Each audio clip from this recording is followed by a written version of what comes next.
How to save stickers on Snapchat. Hello everyone, this is Sabrina here to help you today. So without any further ado, let's get right into the video.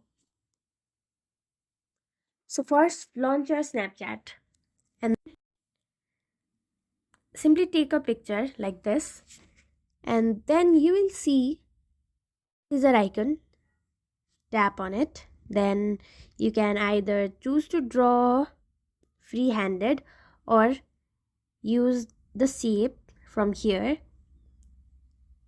and simply select done. Now your sticker is ready. It will be saved. So as you can see, when I tap on the sticker icon and go over here, it will be saved. So that's how you do it. Thank you for watching this video. Make sure to like, share and subscribe to our YouTube channel. If you got any questions, comment them down and I'll catch you in the next one.